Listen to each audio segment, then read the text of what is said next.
नमस्कार दोस्तों, आज मैं आपको धर्मराज जी के प्राचीन कथा के साथ ही 9 कथाएं और सुनाने जा रही हूँ। इन कथाओं को एक साथ सुनने से संपूर्ण फलों की प्राप्ति होती है। श्री गुरुपद बंदन करूं मैं श्री हरि चरण चितधार, धर्मराज की शुभ कथा का करूं आज विस्तार।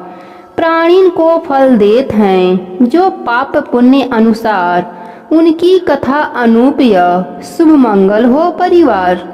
एक समय नैमी सारण तीर्थ में सैनकादिक 88,000 ऋषिगण इकट्ठे होकर सबकी भलाई के लिए विचार कर रहे थे कि श्री सूत जी महाराज भी वहां पधारे। श्री सूत जी महाराज को आते देखकर सारे ऋषिगण आदर से उठ खड़े हुए तथा उन्हें बड़े ही आदर के साथ लाकर सबसे ऊंचे आसन पर बैठाया। इसके पश्चात उनसे कई प्रकार की जन कल्याण की बातें पूछने लगे। श्री सैनक ऋषि बोले, हे सूत जी महाराज, कृपया करके आज आप हमें भी धर्मराज जी की कथा, साथ ही उनका विधि विधान और महात्म भी कहिए और बतलाइए कि इस कथा को कहने सुनने से क्या लाभ मिलता है। यह सुनकर सूत जी बोले, हे ऋषियों, आपने जो जन कल्याण की भावना से यह बात मुझसे पूछी है, यह कलयुग में बहुत ही फलदायी है। इसको संक्षेप में मैं आप सबसे कहता हूँ।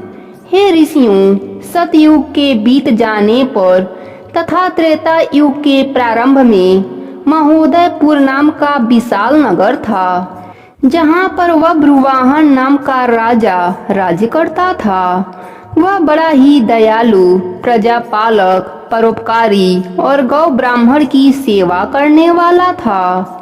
एक बार वह वन में आखेट करने गया तो उसने वहां एक ऐसा हिरण को देखा जैसा पहले कभी देखने में नहीं आया था।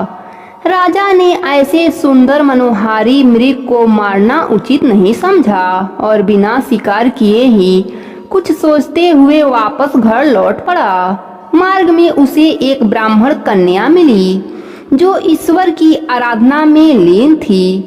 उसे देखकर राजा रुक गया और उससे पूछने लगा, हे कन्या, तू इस प्रकार अकेली इस वन में आराधना क्यों कर रही हो? तो वह बोली, हे राजन, मैं सुयोग्य वर तथा सुख की प्राप्ति के लिए ऐसा कर रही हूँ। राजा ने उसका मनोरथ जानकर ईश्वरीय प्रेरणा से हरिदास नाम के एक महाविद्वान के साथ उसका विवाह करा दिया और खूब धन संपदा देकर विदा किया। वह प्रिय कन्या गुणवंती ऐसे विद्वान पति को पाकर आनंद पूर्वक रहने लगी। हरिदास ने भी गुणवंती को सभी देवताओं की आराधना तथा भक्ति के मार्ग बतलाए, पर एक धर्मराज जी की आराधना एवं भक्ति का मार्ग नहीं बतलाया। वह बड़ा ही श्रद्धा से एकादशी का व्रत करती हुई अपने शक्ति के अनुसार दान भी करती रहती थी और अतिथि सेवा से कभी भी विमुख नहीं रही। इस प्रकार धर्मपरायण व्रत अवस्था में वह मृत्यु को प्राप्त हुई।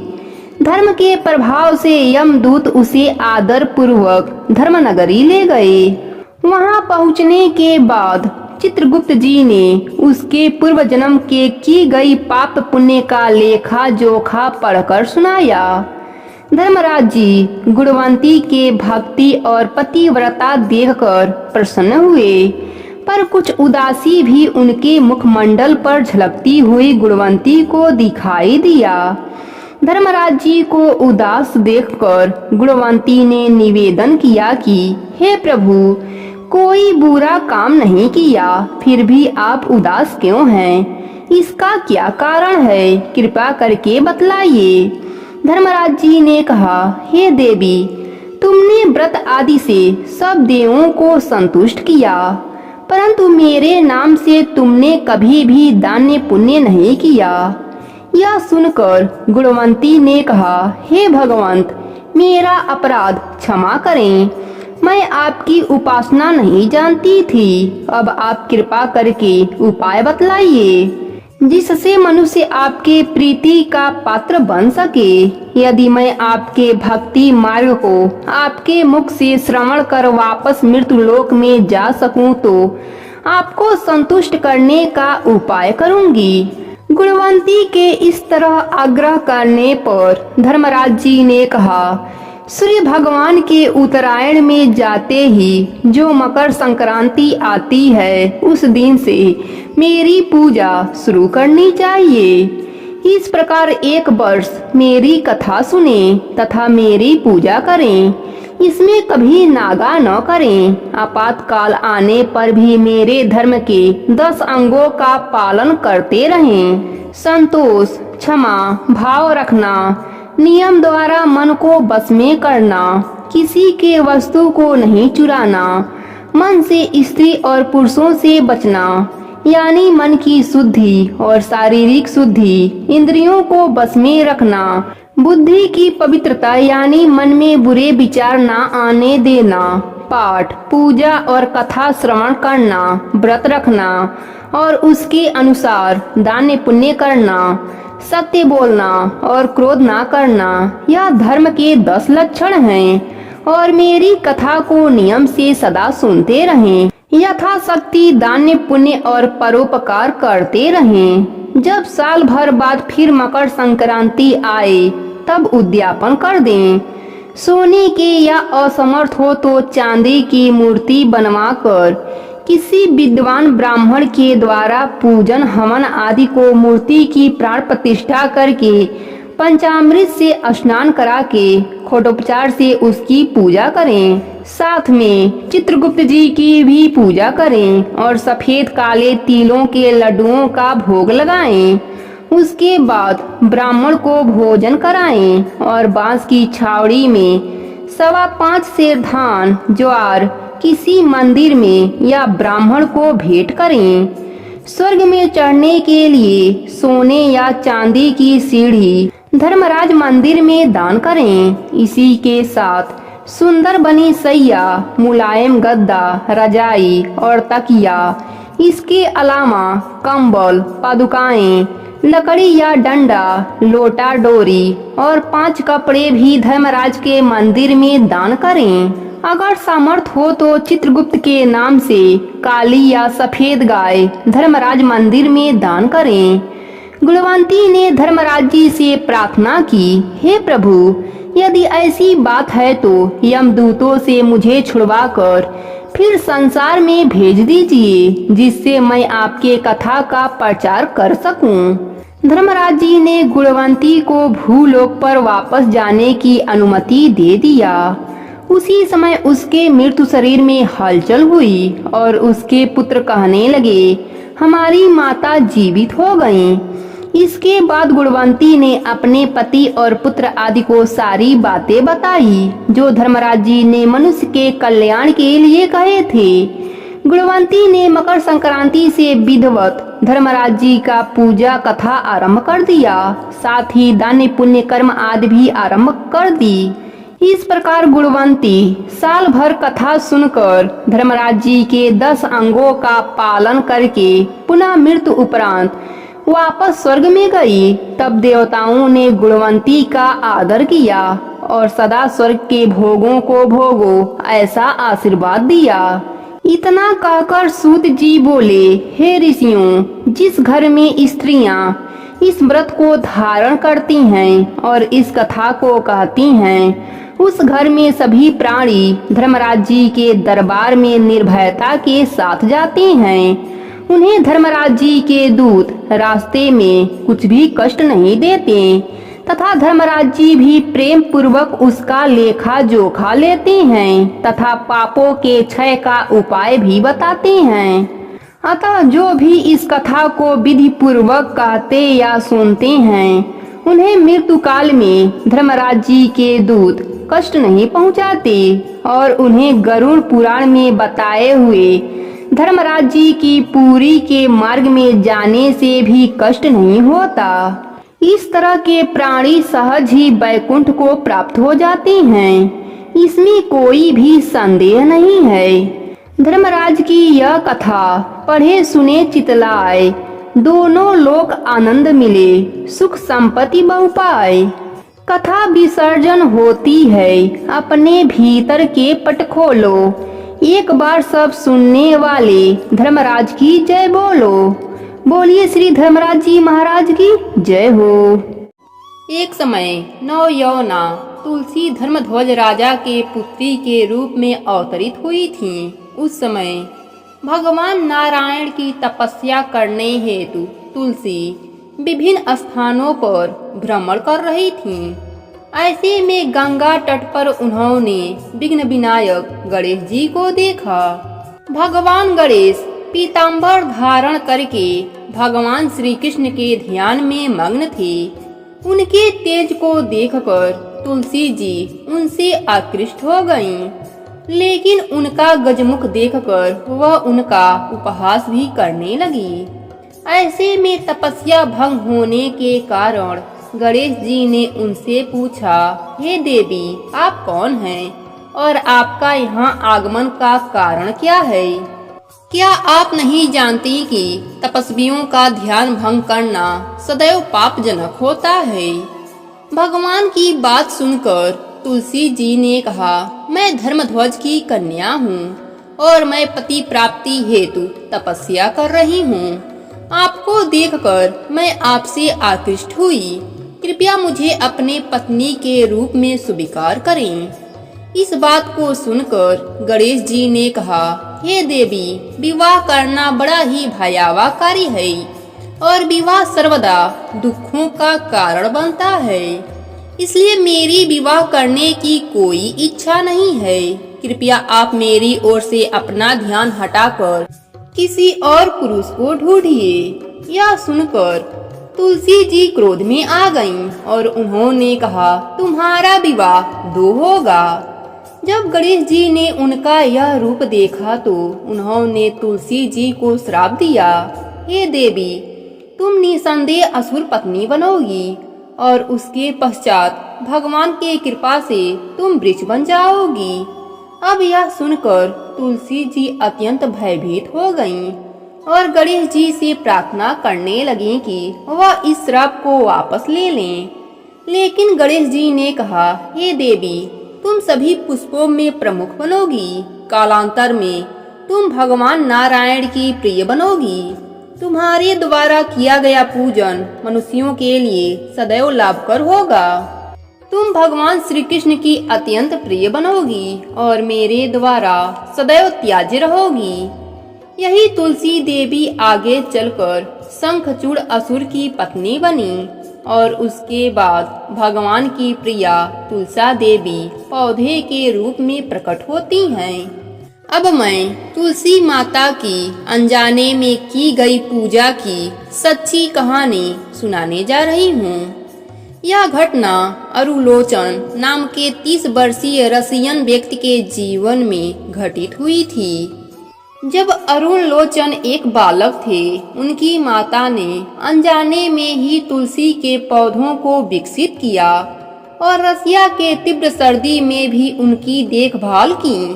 प्रारंभ में तो उन्हें लगा कि यह भी अन्य पौधों के तरह सामान्य पौधा है, लेकिन धीरे धीरे उन्हें तुलसी देवी की आध्यात्मिक शक्ति का अनुभव होने लगा।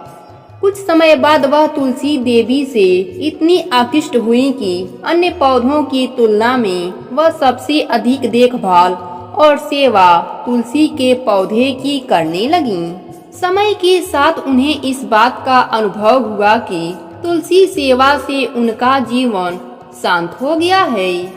अपनी माता को तुलसी सेवा करते देख अरुण लोचन भी उनके प्रति आकृष्ट हुए और वह भी माता की सहायता करते हुए तुलसी सेवा करना प्रारंभ किया। अनजाने में ही की गई तुलसी सेवा से उन्हें अज्ञात सुकृति प्राप्त हुई और कुछ समय बाद वह कुछ भक्तों से मिले जो मार्ग में पुस्तकें वितरण कर रहे थे।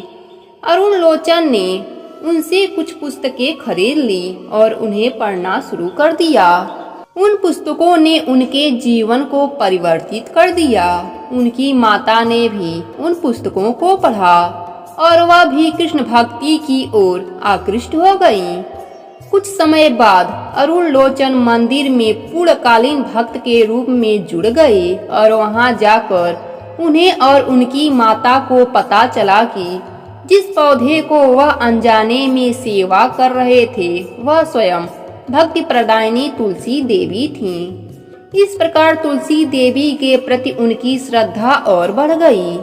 अरुण लोचन जिस मंदिर में सेवा करते थे वहां पर तुलसी देवी के चित्र की पूजा की जाती थी, क्योंकि वह ठंड के कारण विकसित नहीं हो पा रही थीं। वहीं दूसरी ओर अरुण लोचन के घर में उनकी माता के द्वारा अनेक तुलसी के पौधों को बड़े ही भक्ति और प्रेम से विकसित किया गया था। अरुण लोचन ने अपनी माता से विनती की कि तुलसी के पौधे मंदिर में दे जाएं, जिससे भक्तगण उनकी विधिवत पूजा कर सकें। अरुण लोचन की माता ने न चाहते हुए भी तुलसी के पौधों को मंदिर में अर्पित कर दिया और आज भी वहां तुलसी देवी की सभी भक्तों द्वारा सेवा पूजा हो रहा है। अब तो आप समझ ही गए होंगे कि तुलसी पौधा साधारण पौधा नहीं है, अपितु इनकी पूजा करने से, इनकी कथा सुनने से आध्यात्म ज्ञान की प्राप्ति होती है। तो प्रेम से बोलिए तुलसी माता की जय हो। एक गांव में एक सेठ सेठानी रहते थे। उनके 3 बच्चे थे। एक कन्या थी, उसका नाम राई था। राई अपने सहेलियों के साथ खेलती, गोबर लेने जाती और आपस में बातें करती। एक बार एक सहेली ने कहा कि उसके पिता दूसरे गांव उसका विवाह खोजने जा रहे हैं। तब राई बोली, तुम लोग जिससे चाहो मेरा विवाह करा सकते हो, परंतु मैं विवाह भगवान कृष्ण के साथ ही करूंगी। वह प्रतिदिन गाय का गोबर लेने जाती और इसी प्रकार की बातें करती थी।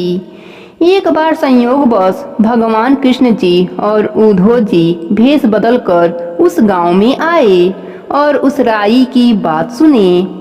उससे प्रेरित होकर वह दोनों उसके पीछे पीछे उसके घर गए। उन्होंने राई के पिता को कहा, हम तुम्हारे बेटी के लिए वर लेकर आए हैं। राई के पिता ने श्री कृष्ण का रूप देखकर बेटी का विवाह उनसे करा दिया। भगवान वहां 15 दिन रुककर यह कहकर चले गए कि वह गाजे बाजे के साथ राई को लेकर जाएंगे। भगवान कृष्ण अपने धाम में 16,000 रानियों के बीच रहते हुए उस राई को भूल गए। उधर राई को प्रतिदिन राह देखते हुए 5, 10, 20 वर्ष हो गए, परंतु प्रभु नहीं आए। इसी प्रकार 40 वर्ष बीत गए और राई की जवानी बुढ़ापे में बदल गई। सिर के बाल सफेद हो गए, दांत गिरने लगे, चेहरे पर झुर्रियां दिखाई देने लगी। भाई भतीजे बड़े हो चुके थे। एक दिन राई बोली, भैया मुझे गंगा नहाना है और 4 पहरों का पाप धोना है। भाई उसको गंगा जी लेकर गए। पंडित जी से पिंडदान करने को कहा। पंडित ने तांबे का कलश तैयार करके कृष्ण नाम से पिंडदान कराकर राई के हाथ में दे दिया। इसे गंगा जी में बहा दो। जब राई ने कलश गंगा जी में बहाया तो कलश खिलखिलाकर हंसने लगा और बैकुंठ जाकर भगवान के सीने में प्रहार किया। उसे देखकर भगवान को अपनी भूल का एहसास हुआ और तुरंत नंगे पैर दौड़ते हुए मृत्युलोक में राई के पास आ पहुँचे। संपूर्ण गांव वाले राई को बधाई देने लगे तथा राई अपने पति को देखकर शर्माने लगी। तब भगवान ने कहा, मुझसे भूल हो गई है। इसके बाद भगवान ने राई को स्पर्श किया। तब राई का शरीर दिव्य हो गया, जिसे देखकर भगवान बोले, हे राई, तुम्हारा लेखा जोखा हर धर्म में रहेगा। जो कोई राई की कथा कहेगा वह एक कटोरा राई भरकर श्री कृष्ण मंदिर में दान करेगा, वह मेरे धाम को प्राप्त होगा। इस प्रकार राई प्रभु के साथ वैकुंठ लोक में चली गईं। प्रेम से बोलिए राई की जय हो। प्राचीन समय की बात है।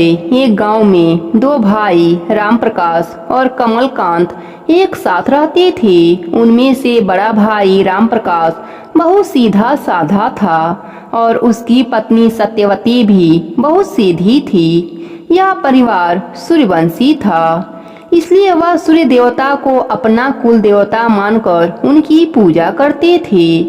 सत्यवती हर दिन सूर्य भगवान की पूजा करती और कथा कहती थी। साथ ही वह रविवार का व्रत भी रखती थी।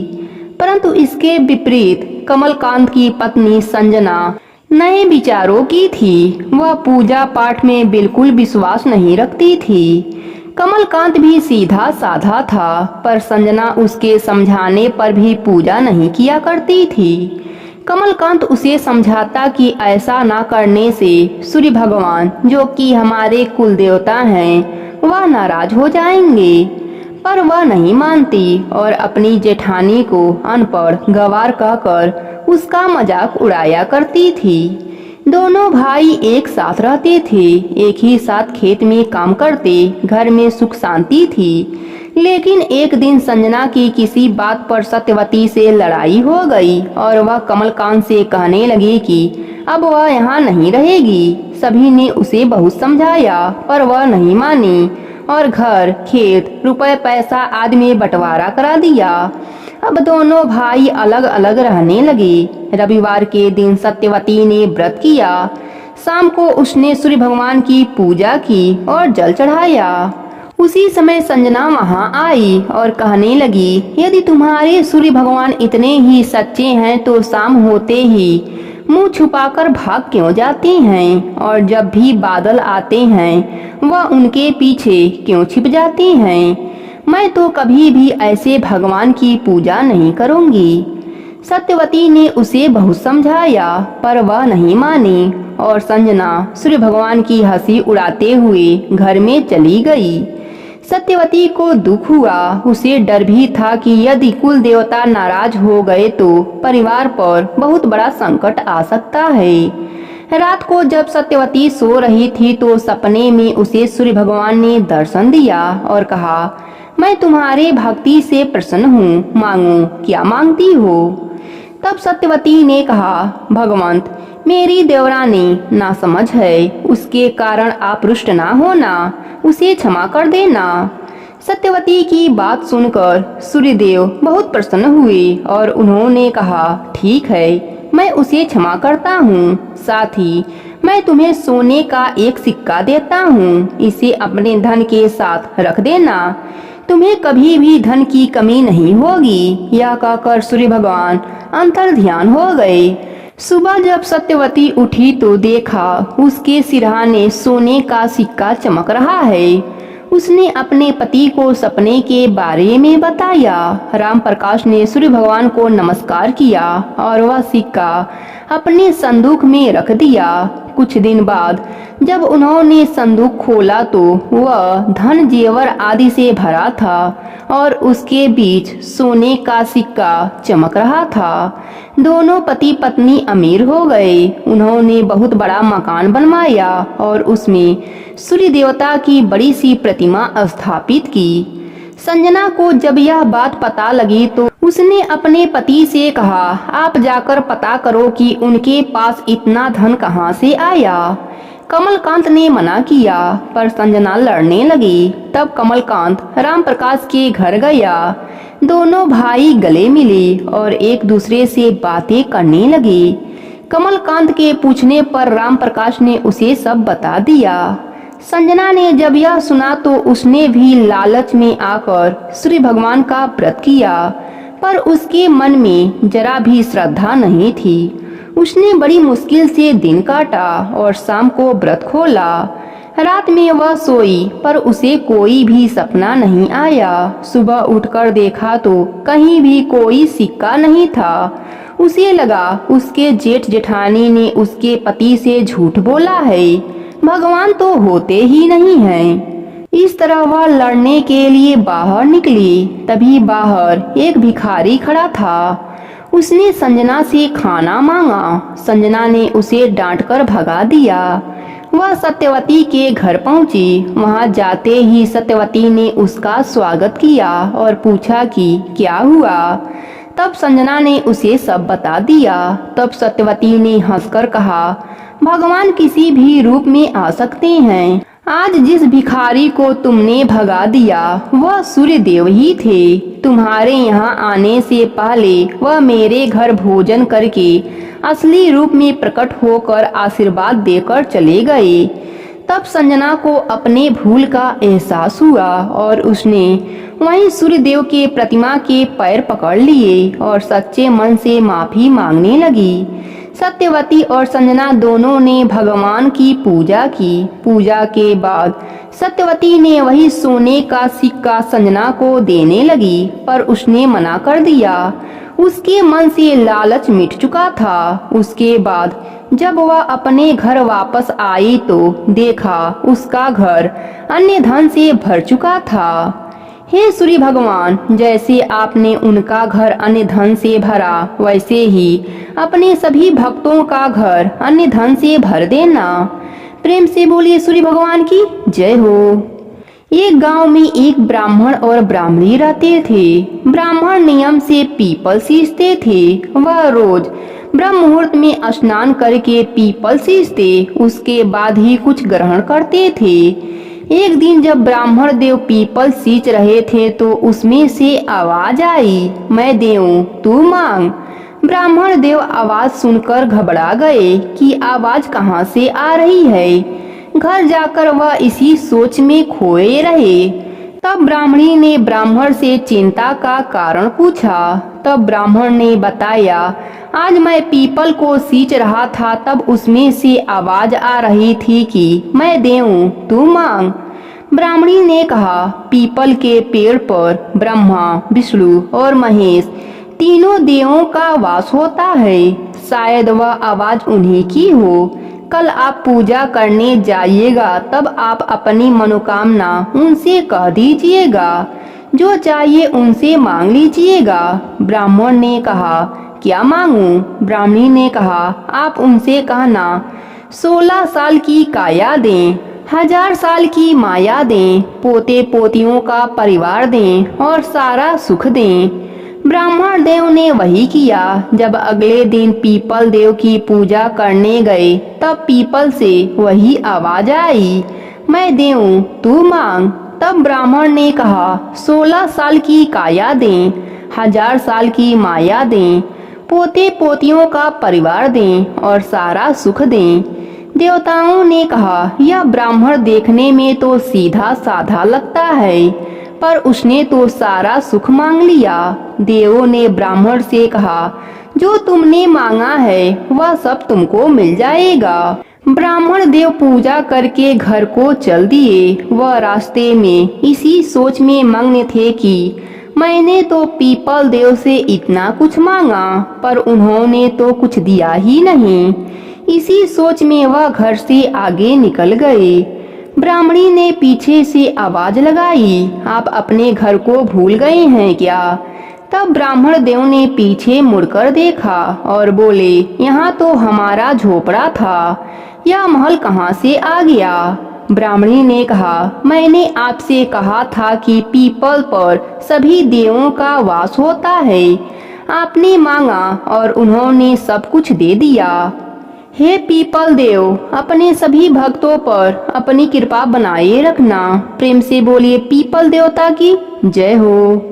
आड़ी बाड़ी सोने की बाड़ी, जी में बेटी कान कुंवारी कहीं पूजे। दशा माता की बाड़ी पूजे, सूरज भगवान की बाड़ी पूजे, गजानंद भगवान की बाड़ी पूजे, पथवारी माता की बाड़ी पूजे, तुलसी माता की बाड़ी पूजे, धर्मराज जी की बाड़ी पूजे, राम लक्ष्मण सीता माता की बाड़ी पूजे, विश्राम राम जी की बाड़ी पूजे, सूर्य नारायण भगवान की बाड़ी पूजे, लक्ष्मी नारायण भगवान की बाड़ी पूजे, रघुनाथ जी की बाड़ी पूजे, महादेव जी की बाड़ी पूजे, रामेश्वर जी की बाड़ी पूजे, बालाजी महाराज की बाड़ी पूजे, बद्रीनाथ जी की बाड़ी पूजे, केदारनाथ जी की बाड़ी पूजे, जगन्नाथ भगवान की बाड़ी पूजे, द्वारकापुरी की बाड़ी पूजे, अमावस्या की बाड़ी पूजे, एकादशी की बाड़ी पूजे, 33 कोटि देवी देवता की बाड़ी पूजे।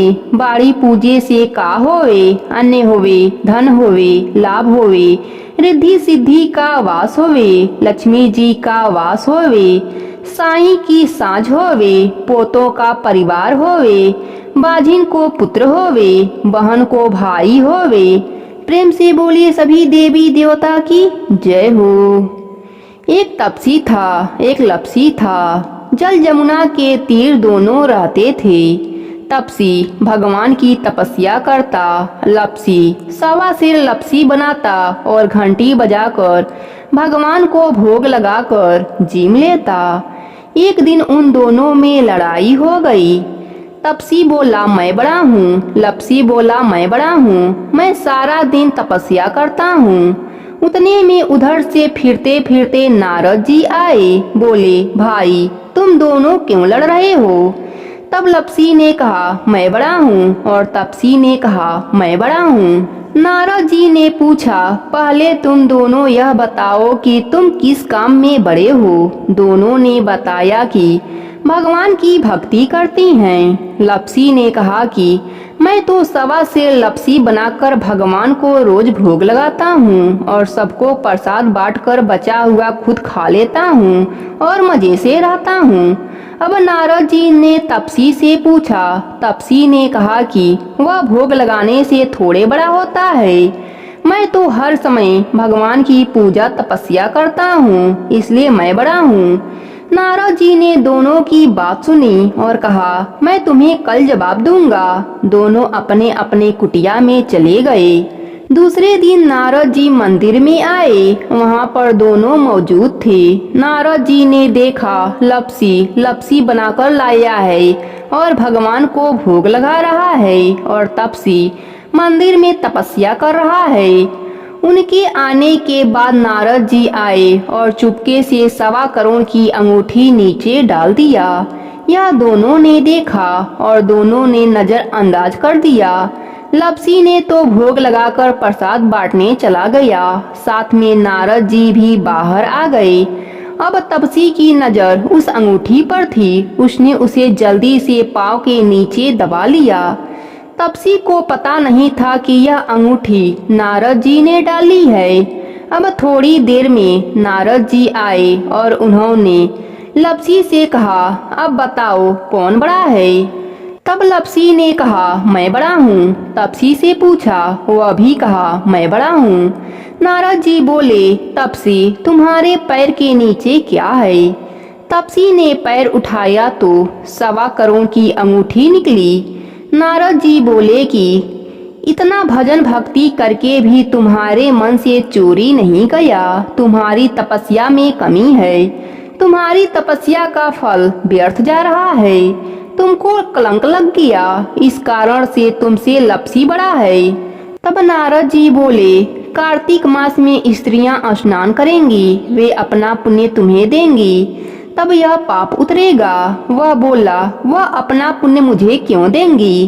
तब नारद जी ने कहा आज से औरतें व्रत की कहानी कहने के बाद तुम्हारी कहानी नहीं कहेंगी तो वह फल तुम्हें मिल जाएगा। आंगन लीप कर देहली नहीं लीपेंगी तो वह फल तुम्हें मिल जाएगा।